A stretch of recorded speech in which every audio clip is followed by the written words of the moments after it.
Olá pessoal, aqui quem fala é Ailton do Amaral com mais um vídeo para vocês. Atendendo a uma sugestão de um assinante do canal, eu vou falar um pouquinho sobre os jesuítas.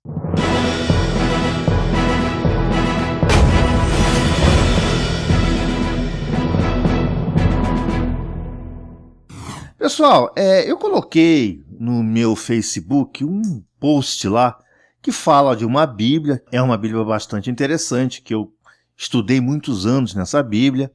E como eu estou de viagem, né, que eu estou me preparando para uma viagem, eu estou colocando essa Bíblia à venda. Mas, nossa mãe, gente, eu nunca tomei tanta paulada em um post do Facebook, simplesmente pelo fato da pessoa que traduziu essa Bíblia ter sido um jesuíta.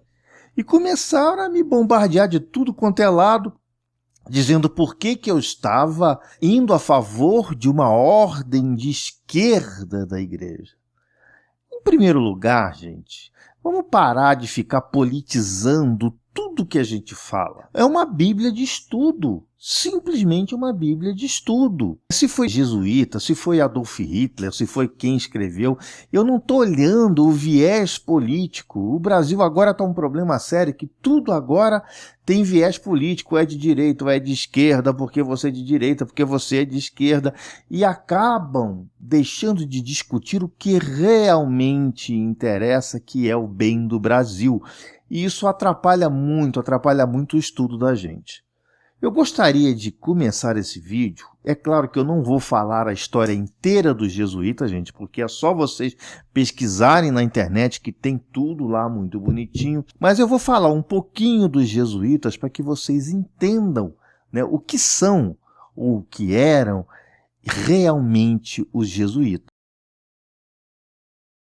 Os jesuítas fazem parte de uma ordem da igreja, de um braço da igreja, aí vocês podem dar o nome que vocês quiserem, chamado Companhia de Jesus.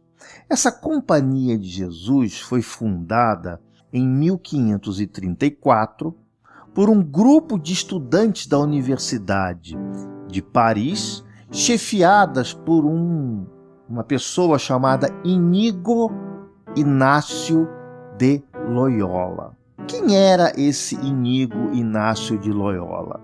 O Iñigo Inácio de Loyola participou de uma batalha contra os franceses e foi ferido. Enquanto ele estava ali se recuperando das suas feridas, ele começou a ler alguns livros e começou a achar que viver no mundo material, dar valor a posses materiais, né?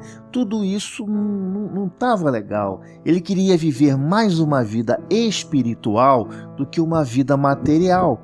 O que ele fez? Ele optou por uma política de deixar de lado todos os bens materiais e viver uma vida mais espiritual.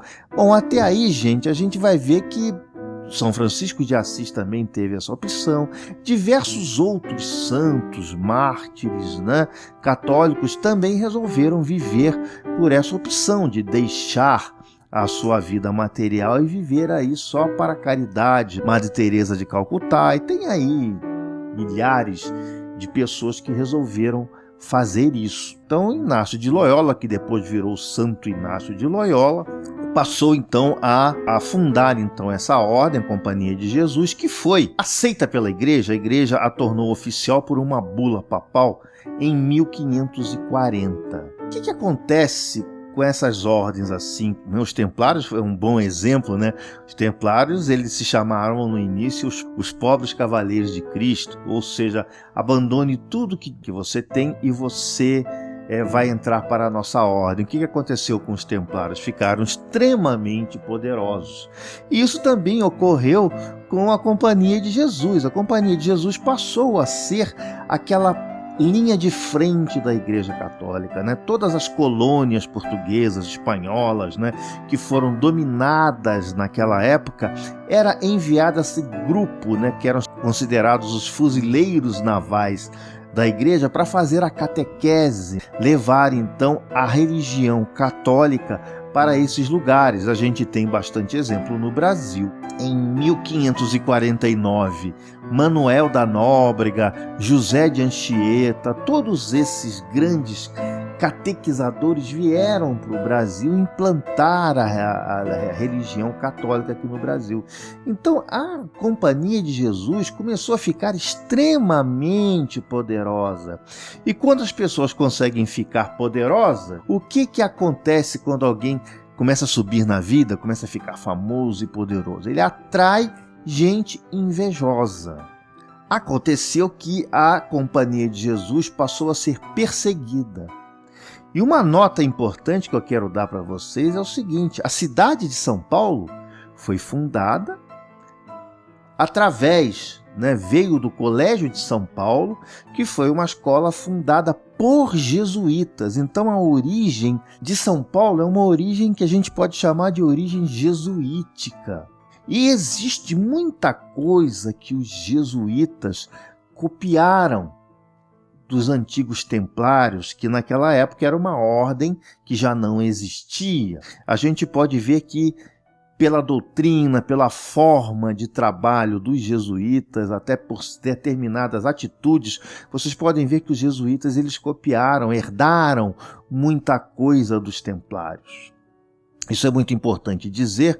Por quê? Porque a origem dos jesuítas foi mais ou menos igual à dos templários, ou seja, queremos ser humildes, vamos aqui fazer apenas caridade, e no final das contas você se tornou aí extremamente poderoso, atraiu inimigos e, é claro, a ordem foi dissolvida, como os templários também foram dissolvidos. Então, em 1773, essa ordem foi dissolvida por um papa chamado Clemente XIV. A história dos templários passa a se repetir novamente.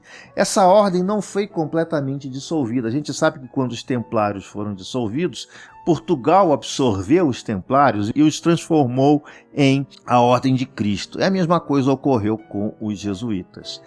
A Rússia e o leste europeu não obedeceu a essa bula papal e continuou apoiando os jesuítas. Então, eles chegaram a morrer oficialmente para a Igreja Católica, mas não morreram de fato, né? Eles começaram a viver bastante no leste europeu. E em 1814, então, Pio VII restaura essa ordem. Para vocês terem ideia, essa ordem hoje, ela voltou, a Companhia de Jesus voltou a ser uma ordem bastante poderosa, e em 2009 existe uma estatística que foi a ordem que tinha mais padres dentro da Igreja Católica. E uma coisa bastante interessante, se vocês visitarem o Museu do Holocausto lá em Israel, o Yad Vashem, vocês vão ver que existem 9 jesuítas considerados heróis do Holocausto, que sim ajudaram, fizeram alguma ajuda na salvação de judeus de campos de concentração.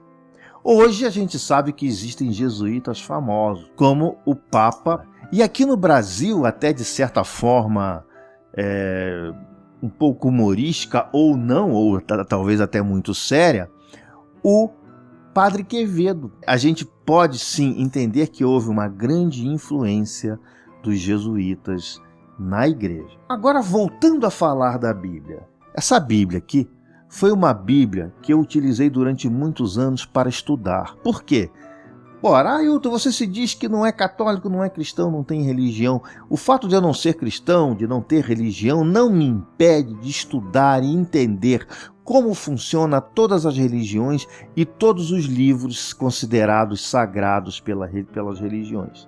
Esse livro aqui, gente, eu já li diversas Bíblias, mas essa Bíblia aqui, para mim, é considerada uma das melhores Bíblias que eu já li. Eu baseei todas as minhas teses de mestrado, doutorado, todas elas nessa Bíblia aqui. Por quê? Porque essa Bíblia aqui é uma Bíblia ecumênica. ecumênica. Sim, foi escrita por um jesuíta, sim. E pelo fato de ter sido escrita por um jesuíta, para mim, dá maior credibilidade a essa Bíblia. Por quê? Porque os jesuítas, eles tinham uma forma de ler, de reconhecer o cristianismo, assim como os franciscanos também, uma ordem que eu muito admiro, de uma forma bastante, digamos assim, de cunho científico e historiográfico. Ah, mas eles são de esquerda? Não interessa para mim se eles são de esquerda, se eles são de direita, de centro, não me interessa, porque eu não estou olhando eles pelo viés político, eu estou olhando eles pelo viés historiográfico, pelo viés cultural. Então essa Bíblia aqui, ela é muito grossa. Vocês já viram Bíblia dessa grossura com umas palavras tão pequenininhas assim, e você vê em toda essa Bíblia embaixo textos explicativos da origem, de onde foi tirado isso, de que parte foi tirada, de onde começou. É uma Bíblia, gente, que não é uma Bíblia para te fazer tua cabeça, é uma Bíblia para estudo. Qualquer pessoa de qualquer religião vai ler essa Bíblia e vai entender como funciona sem tentar fazer a sua cabeça. Então eu recomendo para todo mundo, olha, é uma Bíblia grossa, tá? Ela é muito grossa, olha aqui a minha mão, ela é extremamente grossa, é uma Bíblia muito interessante. Eu estou desfazendo dessa Bíblia aqui com dor no coração, mas é uma Bíblia muito grande, fica difícil de levar, né? E assim que eu chegar no lugar onde eu estou, a gente simplesmente compra outra, tá? E para onde eu vou, Bíblia não vai faltar. Eu estou botando essa Bíblia à venda no site ajashop.com.br. Ela está lá à venda, tá? Ela está novinha, porque eu sempre costumo manter meus livros com tudo bem limpinho, muito bem guardadinho. É uma Bíblia para quem quer entender como funciona o cristianismo. É uma Bíblia extremamente importante, extremamente interessante para quem quiser ler. No meu site está lá com preço pequeno, porque é um livro usado, tá? E se vocês comprarem, lógico, vocês vão me ajudar. Tá ok, gente? Essa Bíblia é muito bacana, eu recomendo fortemente qualquer pessoa de qualquer religião ler essa Bíblia, porque vai entender, gente, a origem das coisas, como é que a história começou. A gente sabe que a Bíblia, toda a história da Bíblia, ela não é original, né? Se vocês entenderem, vamos passar um pouquinho lá, vamos voltar para o Torá. Vamos voltar para o Torá. O Torá, até 586 a.C., ele era passado de boca a boca, ele era passado oralmente, né? Então o Torá, antes da tomada da Babilônia, tomada de Israel pelos babilônicos, lá por Nabucodonosor, ele era um jeito. Quando houve aquela escravização dos judeus, a expulsão dos judeus para a Babilônia, os judeus, para não perderem as informações, né, para não perderem aquilo que era passado de boca em boca, para não perder a cultura deles, eles começaram a escrever o Torá. Só que eles estavam num lugar que tinha uma religião completamente diversa, eles estavam inseridos, imersos em um meio e começaram, de certa forma, a absorver identidade babilônica, né? Quem é historiador, quem é sociólogo, quem é antropólogo, entende muito bem o conceito de identidade, né? E então algumas lendas babilônicas começaram a influenciar na escrita do Torá. Por exemplo, a lenda de Gilgamesh. A lenda de Gilgamesh, se vocês olharem a história da Arca de Noé, a história de Noé, vocês vão ver que é quase a mesma coisa, muita coisa foi tirado, e isso começa então da história de Maomé. Diversas lendas babilônicas, elas de certa forma foram incorporadas ao Torá. O Torá, quando voltou para Israel, né, quando acabou o êxodo de Israel, quando os israelitas voltaram para Israel, eles voltaram trazendo essa cultura para dentro de Israel. E a gente sabe que aquela região sofreu diversas invasões, né? Até o próprio Alexandre o Grande, que invadiu aquela região, né? E houve uma grande influência grega, inclusive até dentro do alfabeto hebraico. A gente vê o Aleph, né? Que alguns historiadores dizem que teve origem do alfa grego, né? A letra Beit teve origem na letra beta, e por aí vai. A gente tem que entender o seguinte: tanto o judaísmo, quanto o islamismo, quanto o cristianismo sofreram influências através dos tempos, né? E o que a gente tem, o que eu gosto de fazer, é exatamente estudar essas influências, estudar as identidades, olhar do ponto de vista historiográfico. Então, se você é religioso, se você não concorda com o que eu falo, entendam o seguinte: eu não estou aqui para fazer a cabeça de ninguém. Eu não estou aqui para fazer com que vocês concordem comigo. O que eu estou dando a vocês é uma opção de pensamento para vocês olharem para o outro lado, para vocês abrirem a sua mente. Apenas isso. Eu não quero converter ninguém à religião, porque eu mesmo não tenho religião, né, gente? Eu quero trazer vocês para um viés de estudo. E essa Bíblia que está à venda lá no ajashop.com.br. Tá ok, gente?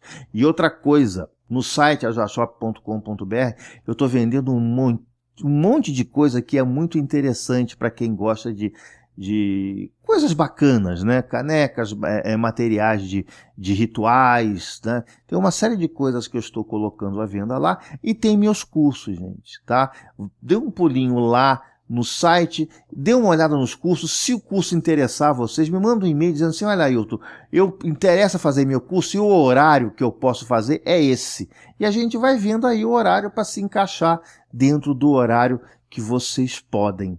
Tá ok? Que eu não contei a história toda dos jesuítas, porque ela é muito longa, aí eu precisaria de várias horas para contar, mas eu recomendo que vocês pesquisem os jesuítas e leiam a história deles. É uma história muito bonita, gente. Olha, é tão bonita ou mais bonita que a história dos templários. Então espero que vocês tenham gostado do meu vídeo. Vida longa e próspera, Ailton Alves. Tiver a sua cabeça aberta. Se você for uma pessoa religiosa fanática, se você for uma pessoa que não tem